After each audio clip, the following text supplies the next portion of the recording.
दोस्तों, जिस दामाद को सगे बेटे की तरह घर में रखा, जिस पर पूरा भरोसा और यकीन था, उसी दामाद ने उसकी दो बेटियों की जिंदगी खराब कर दी। जिस दामाद पर बेटे से ज्यादा भरोसा और यकीन था, उसी दामाद ने 16 साल की नाबालिग साली के साथ वो घिनौना काम अंजाम दिया, जिसे सुनकर आसपास के लोग भी शर्मिंदा हो गए। जिस घर में दामाद को घर जमाई बनाकर रखा, जिस थाली में वो खाना खाया, उसी थाली में उस दामाद ने छेद कर दिया। जीजा और साली का रिश्ता बड़े भाई और छोटी बहन जैसा होता है, लेकिन एक जीजा ने साली के साथ कुछ ऐसा कर दिया जिससे जीजा को सलाखों के पीछे जाना पड़ गया।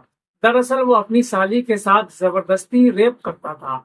साली के विरोध करने पर उसे मारता पीटता था और धमकी देता था कि अगर किसी को बताने की कोशिश की तो जान से मार दूंगा। ये सिलसिला लगातार कई महीनों से चल रहा था, जिस वजह से साली 2 महीने की प्रेग्नेंट हो गई। इस राज को छुपाने के लिए साली को लेकर जीजा फरार हो गया, लेकिन जब मामला पुलिस में गया तो हैरान कर देने वाली बात निकलकर सामने आई। इस घटना की पूरी सच्चाई को जानने के लिए आप इस वीडियो को एंड तक देखें। आदाब, नमस्कार, मैं हूं मोहम्मद अजमत। आप देख रहे हैं क्राइम स्टोरी। राजस्थान के बूंदी से जीजा साली के रिश्ते को शर्मसार और हैरान कर देने वाला मामला सामने आया है। 1 साल पहले एक लड़के की शादी दोनों घर वालों के मर्जी से होती है, लेकिन लड़की वाले ये शर्त रखते हैं कि हमारे पास कोई बेटा नहीं है, सिर्फ 2 लड़कियां हैं, इसलिए बड़े दामाद को हमारे पास घर जमाई बनकर रहना पड़ेगा। हालांकि दोनों की शादी लव मैरिज थी, लेकिन दोनों परिवार वालों ने इसको अरेंज मैरिज में तब्दील कर दिया। शादी के 1 साल बाद तक हंसी खुशी जिंदगी गुजर रही थी और घर में सब ठीक ठाक चल रहा था।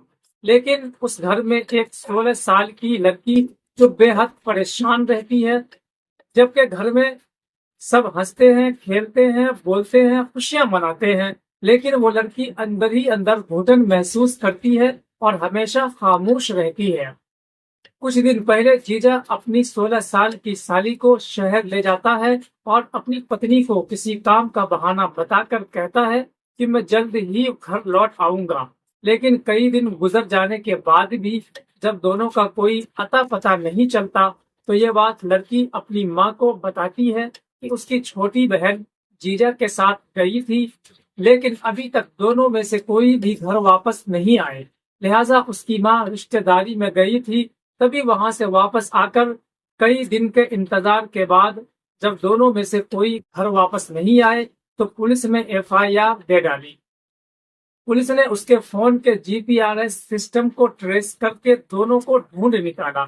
जब पुलिस से जब पुलिस ने दोनों से पूछा, तो उसके जीजा ने कहा ये अपनी मर्जी से मेरे साथ घूमने गई थी, लेकिन लड़की ने फौरन कहा उन्होंने मुझे जबरदस्ती अपने साथ ले गए थे। ये बात सुनकर पुलिस के कान खड़े हो गए, और जब पुलिस इस मामले की गहराई तक गई तो बड़ा शॉकिंग मामला निकलकर सामने आया। लड़की ने बताया उस पर जीजा पहले से ही गंदी नजर रखते थे और उसके साथ छेड़खानी भी करते थे। लेकिन एक दिन जब माँ घर से बाहर मजदूरी करने और बहन मार्केट गई हुई थी और मैं घर में अकेली थी, तभी जीजा आए और मेरे साथ जबरदस्ती करने लगे। मैंने विरोध करने की कोशिश की तो जीजा ने मुझे मारा और धमकाया और मेरे साथ जबरदस्ती रेप किया और कहा अगर किसी को बताने की कोशिश की तो तुम्हें भी और तुम्हारी माँ को भी जान से मार दूंगा। इस बात से मैं डर गई और किसी को कुछ भी नहीं बताई।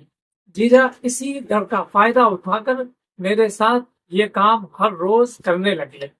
मेरी कई वीडियोस और फोटोज उन्होंने बनाकर रख लिए अपने पास और धमकी देते थे कि सोशल मीडिया पर डाल दूंगा, नहीं तो मेरे साथ सेक्स करने के लिए हमेशा तैयार रहा करो।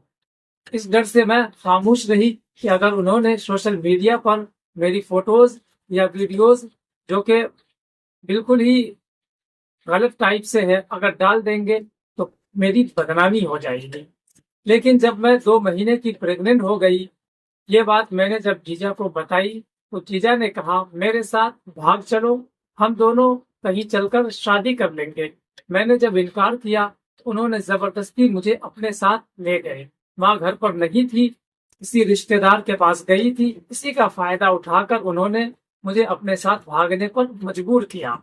लिहाजा पुलिस ने लड़की के बयान पर एफआईआर दर्ज करके पॉक्सो एक्ट के तहत शातिर जीजा को सलाखों के पीछे पहुंचा दिया है। दोस्तों, आजकल किन रिश्तों पर भरोसा करें, अब समझ नहीं आता। इस घटना के बारे में आप क्या कहना चाहते हैं, आप हमें कमेंट बॉक्स में जरूर बताएं। फिर मिलते हैं किसी नेक्स्ट वीडियो में। तब तक के लिए आप अपना ख्याल रखें, सतर्क रहें, सावधान रहें।